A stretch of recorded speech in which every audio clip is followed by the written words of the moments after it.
دیکھتے رہیے اٹک Broad cost. والصلاة والسلام علی من لا نبی بعدہ ونشہد ان لا الہ الا اللہ وحدہ لا شریک له فی الخلق والامر ونشہد ان سیدنا وسندنا ومرشدنا واساسنا ودیننا محمدا عبدہ ورسولہ۔ اما بعد فاعوذ باللہ من الشیطان الرجیم، بسم اللہ الرحمن الرحیم۔ الا ان اولیاء اللہ لا خوف علیہم ولا هم یحزنون، صدق اللہ مولانا العظیم۔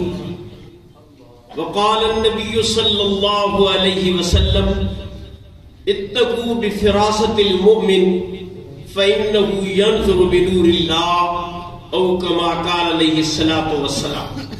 اللهم صل على النبي الأمي وعلى آله وأصحابه وأهل بيته وإطرته أجمعين۔ جس کے پلو سے چمکتے ہوں، جس کے پلو سے چمکتے ہوں شہنشاہ کے بوٹ، جس کے پلو سے چمکتے ہوں شہنشاہ کے بوٹ، ایسی دربار کی بخشی ہوئی دستار پہ تو، سبحان اللہ، ایسی دربار کی بخشی ہوئی دستار پہ تو، شعر آشوب زدہ اس پہ قصہ گوئی، گنبد دار کے اس پالتو فنکار پہ تو، گنبد دار کے اس پالتو فنکار پہ تو، روزے اول سے جو رہا ہے غیروں کا وفادار، روزے اول سے جو رہا ہے غیروں کا وفادار، اس شعر بدبخت کے دوگلے کردار پہ تو۔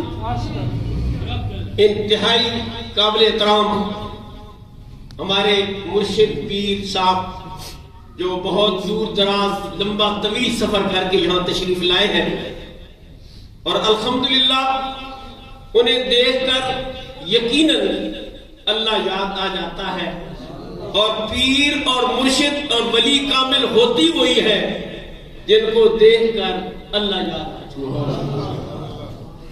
آج کی یہ اس تقریب کا اور خوبصورت مجلس کا انعقاد ایک خوبصورت کانفرنس کے نام سے ہے، اور جس کا خوبصورت عنوان ہے اللہ۔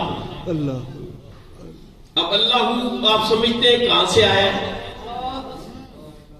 حضرت سلطان باہو رحمۃ اللہ علیہ کا یہ ترانہ ہے جس کو اللہ کہتے ہیں، اس سے یہ نسبت ہے، اور ان کی ساری زندگی کا نچوڑ یہ تھا، یکے جو گویم یکے جو یم یکے در دل جو گل رویم ہمو یکراب یک پویم نہ پویم غیر اللہ۔ ایک ہی کو پوچھتے ہیں، ایک ہی کی بات کرتے ہیں، ایک کو پھول کی طرح دل میں رکھتے ہیں، اور اسی پر ہماری ساری زندگی گزر گئی ہے کہ ہم اللہ وہی کرتے جو قبر میں چلے جاتے ہیں۔ اس کا یہ موضوع ہے، الحمدللہ بہت خوبصورت موضوع ہے۔ اللہ کے حوالے سے حضرت سلطان باہو کی روح بھی انشاءاللہ خوش ہو رہی، قاضی امجد صاحب سے ماشاءاللہ نے کیا خوبصورت عنوان رکھا ہے۔ اب یہ میرے قاضی صاحب بھائی بھی ہیں، اور بہت میں ان کا ادب بھی کرتا ہوں دونوں قاضی برادران کا، اور اسٹیج پر ماشاءاللہ بہت خوبصورت ہستیاں بیٹھی ہیں، اس میں صدیقی صاحب سے لے کر سجاد شاہ صاحب کی تمام علماء کرام نام میں اگر لوں تو یہ میری سعادت کی بات ہے، لیکن چونکہ وقت تھوڑا ہے، پیچھے کہیں گھنٹی نہ کھڑک جائے کہ بھئی آپ کا وقت ہو گیا، تو میں اس کو اختصار ساتھ کہتا ہوں۔ اس میں بالخصوص جو آپ سادات بیٹھے ہیں ان سے میری گزارش ہے، ہمیں کہا جاتا ہے یہ سیدوں کو نہیں مانتے ہیں، تو آپ یقین جاری اس میں چاہے سید سجاد حسین شاہ صاحب ہو یا کوئی اور سید بیٹھے ہوں، تو ہماری ملک کے حوالے سے ایک ہی بات ہے، لجپال گھرانہ ہے نگینوں کی لڑی ہے، لجپال گھرانہ ہے نگینوں کی لڑی ہے، اس گھرانے کی غلامی حکومت سے بھی بڑی، اس گھرانے کی غلامی بھی حکومت سے بڑی ہے۔ اب جو میرا عنوان ہے یہ قاضی صاحب نے خود منتخب کیا ہے، میں نے ان کو نہیں کہا عرض کی کہ آپ کون سا میرا عنوان رکھیں، میں نے کہا آپ کا جو دل چاہے وہ رکھیں، اس پر انشاءاللہ بات کریں گے۔ میں گیا ہوں ان سے پوچھنے کے لیے، تو انہوں نے کہا جی یہ آپ کا کاغذ کا ایک وہ پمفلٹ ٹکڑا ہے جس کے اوپر آپ کو عنوان لکھا ہوا ہے، اس عنوان کو آپ دیکھ لیں۔ عنوان تھا جیلی اصلی پیر اور جیلی پیر۔ مشکل عنوان انہوں نے مجھے دیا ہے اور یہ بہت مشکل عنوان، لیکن میں نے ان کے اس حکم کو قبول کیا ہے کہ ٹھیک ہے حضرت، میں انشاءاللہ اسی پر وہ کوشش کروں گا گفتگو کرنے کی کہ اصلی پیر کون ہوتے ہیں اور نقلی پیر کون ہوتے ہیں۔ اور یہ میں وید وہ خطیب تو نہیں، میں مقرر ہوں کہ جس کے پاس کوئی لکھی بات نہیں ہے بس۔ اب اصل پیر کی 6 نشانیاں ہوتی ہیں، 6۔ اللہ کرے اللہ ہمارے 6 ہو یا ایک اوپر نیچے بھی ہو جائے، لیکن میں نے چلے ان کو عدد میں شمار کر دیا۔ سب سے پہلی بات ہے کہ وہ ایماندار، ایمان صاحب توحید۔ دوسری بات احسان، ان کو علماء جانتے ہیں احسان کیا ہوتا ہے۔ تیسری بات اخلاص، چوتھی بات علم، پانچویں بات تصوف، اور چھٹی بات اتباع سنت، اور ساتویں بات نسبت کس سے۔ نسبت بھی نہ ہو تو مزہ نہیں، نسبت کس سے۔ اب ہماری اور آپ کی سب سے بڑی جو نسبت ہے وہ کس سے ہے؟ سیدہ صدیقہ اکبر سے، یہ بڑی نسبت ہے۔ اور تصوف کے وہ امام ہے۔ تصوف کا معنی یہی ہے کہ سب کچھ اللہ اور اس کے رسول کو دے دینا، یہی تصوف ہے۔ میری جان، میرا بال، میری اولاد، میری عزت، میری ناموس، میرا وقت، یہ سب کچھ اللہ اس کے رسول کے لیے ہے، اسی کو تصوف کہتے ہیں۔ اللہ کے رسول نے پوچھا ابو بکر آپ کیا گھر چھوڑ کے آئے؟ تو عرض کی اللہ کے رسول میں تو آپ کا اور اللہ کا نام گھر میں چھوڑ کے آؤں، کچھ بھی چھوڑ کے نہیں آیا۔ یہ تصوف، یہ نسبت ہے ہماری اور آپ کی۔ ہماری اور آپ کی نسبت تو حضرت شاہ عبد القادر جیلانی سے ملتی ہے رحمۃ اللہ علیہ، جن سے آ کر شیطان نے کہا عباس شاہ جی بزرگ شکل میں آ کر آپ نے بڑی عبادت کی ہے، بڑی نمازیں پڑھی ہیں، اب بس کر دیں، تھک گئے ہوں گے۔ حضرت شاہ جی نے اس کو جواب میں کہا فرمایا اللہ کی رحمت سے کہ نہیں میں تھکا نہیں ہوں، اللہ کے رسول کو حکم ہے کہ وَاعْبُدْ رَبَّكَ حَتَّىٰ يَأْتِيَكَ الْيَقِينُ، کہ آپ آخری وقت تک اللہ کی عبادت کرتے رہیں، اور میں کیسے عبادت کو چھوڑ دوں۔ اب اس نے نئی چال چلی اور آ کر کہا شاہ جی آپ کے علم نے آپ کو میرے جال سے بچایا، اور ہم ان سے نسبت رکھتے ہیں جنہوں نے علم پر تکبر اور غرور نہیں کیا۔ انہوں نے کہا میرے علم نے تیرے جال سے مجھے نہیں بچایا، میرے رحمان کی رحمت نے مجھے تیرے جال سے بچایا۔ سبحان اللہ۔ ہماری نسبت ان سے ہے، ہماری نسبت ہے ان سے، حضرت مجدد الفسانی رحمۃ اللہ علیہ سے۔ سب کہہ دو رحمۃ اللہ علیہ، مانتے ہیں نا سارے؟ حضرت مجدد الفسانی، حضرت مجدد الفسانی گئے جیل میں تو بادشاہ اکبر بادشاہ کے خلاف انہوں نے کہا تھا کہ سجدہ اللہ کے بغیر کسی کے سامنے نہیں ہوتا، ہم اکبر کو سجدہ نہیں کریں گے۔ اس نے کہا ہم آپ کو جیل میں ڈالیں گے۔ انہوں نے کہا بے شک جیل میں ڈال دیں، سجدہ صرف اللہ کا ہوتا ہے۔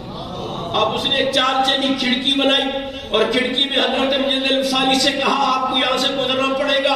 گزارنے میں اس کا مقصد یہ تھا کہ کھڑکی چھوٹی ہے، جب مجدد الفسانی یہاں سے گزریں گے سر ان کا جھکے گا، میں لوگوں سے کہوں گا دیکھیے تمہیں یہ منع کرتے ہیں، خود اکبر کے سامنے سر جھکاتے ہیں۔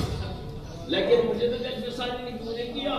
مومن بھی اللہ کی فراست سے دیکھتا ہے، دیکھتا ہے کہ نہیں دیکھتا؟ ینظر بنور اللہ، اللہ کے نور سے دیکھتا ہے۔ اللہ اس کے دل کو کھول دیتے ہیں، اس کی ایک آنکھ یہ ہوتی ہے اور دوسری آنکھ دل کی ہوتی ہے، دونوں آنکھیں کھلتی ہیں اور وہ اللہ کے نور سے دیکھتے ہیں۔ اب ادرتی کا باری آئی، نکلنے کی کھڑکی سامنے سی بات، شاید آپ کو انشاءاللہ مدد دے رہی ہوں، نکلے آپ، نکلنے کا طریقہ جو اختیار کیا کہ پاؤں پہلے کیا۔ اللہ اکبر۔ ہم ان پیروں کے مرید ہیں، ہم ان کی عظمت کو سلام کرتے ہیں، ہم قاضی انوار الحق کی عظمت کو سلام کرتے ہیں۔ یہ وہ پیر ہیں جو صاحب تصوف بھی تھے اور صاحب علم بھی تھے۔ پڑھ بھی کوئی پیر ہوتا ہے، میں نے کہا صاحب کا پورا لجن کا پڑھا اللہ کے فضل و کرم سے۔ میں ایک مسئلے میں پھنسا ہوا تھا بہت کہ طریقت اور شریعت میں کیا فرق ہے۔ حضرت خضر اور حضرت موسیٰ کی بحث چلتی ہے، میں نے حضرت قاضی انوار الحق صاحب رحمۃ اللہ علیہ کی کتاب پڑھی، انہوں نے فرمایا طریقت ٹینی ہے اور شریعت درخت ہے۔ میں نے کہا صاحب نے میرا پرانا مسئلہ حل کر دیا، اب تو سمجھتے ہیں طریقت بڑی ہوتی ہے۔ انہوں نے کہا نہیں، طریقت ٹینی اور شاخ ہے اور شریعت درخت ہے۔ موسیٰ علیہ السلام کے پاس درخت تھا، حضرت خضر کے پاس شاخ تھی۔ میں نے کہا کیسا آپ نے مسئلہ حل کر دیا. ہمیں تو عظمتوں کو سلام کرتے. اب جب آپ نے پاؤں آگے کیا نا کھڑکی سے نکلے تو اس نے کہا آپ نے میری توہین کر دی. حضرت مجدد ثانی نے رسم شبیری کو ادا کرتے ہوئے بمانگے دوہر کہا رب کعبہ کی قسم جو میرے پاؤں کی تلیوں میں عظمت ہے وہ تیرے سر میں نہیں. اللہ اکبر.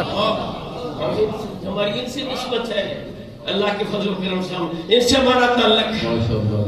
تو اللہ ہماری نسبتوں کو بڑھائے. اللہ ہماری نسبتوں کو بڑھائے ہماری.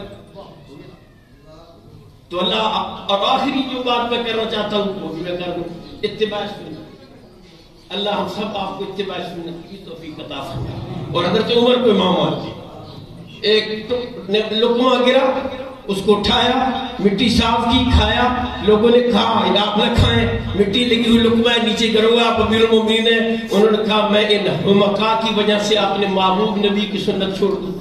اللہ اتباع سنت میں نہیں چھوڑ سکتا. اور ایک اور آخری بات جس میں معذرت کے ساتھ مزیدار بات ہے میں ان جہلی پیروں سے کہنا چاہتا ہوں جہلی پیروں سے جنہوں نے قوم کو پریشان کر رکھا ہے انہیں میں قاضی صاحب کی حوالے سے کہنا چاہتا ہوں ان کے حکم سے کہنا چاہتا ہوں اور یہ میری کندھوں کے پیچھے کھڑے ہیں اس زور کے ساتھ میں کہنا چاہتا ہوں ورنہ یہ بات کہتی ہے کہ آسان بات نہیں. اللہ نے آپ کو عزت دی ہے. آئیں اتباع رسول نہیں اپنا لبادہ چھوڑے وہ اور اتباع رسول کے رنگ میں رنگے. اور یہ رنگ وہ ہے کہ چاہے عطار ہو یا رومی ہو رازی ہو یا غزالی ہو کچھ ہاتھ نہیں آتا بے آس ہے بھائی.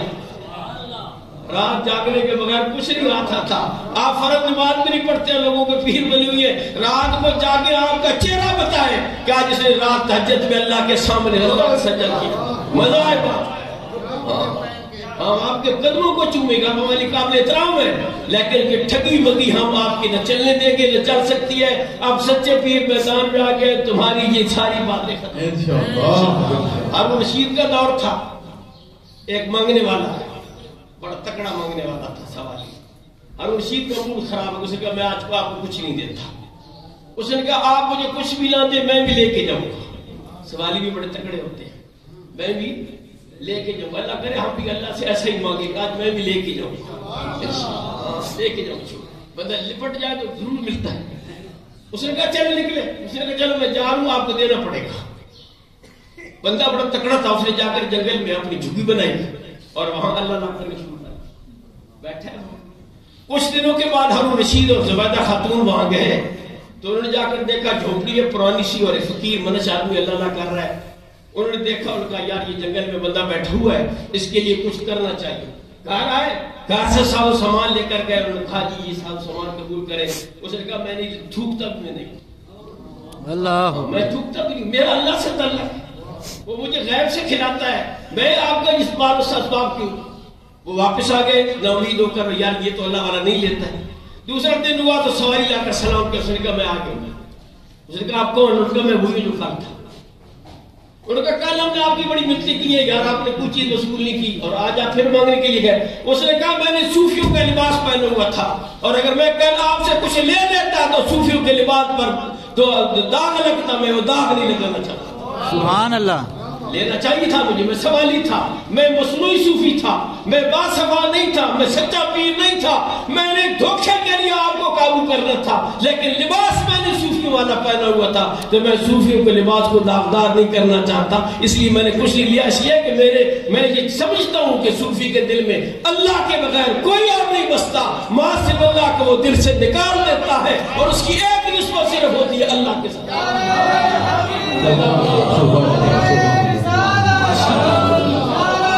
اب اس کے بعد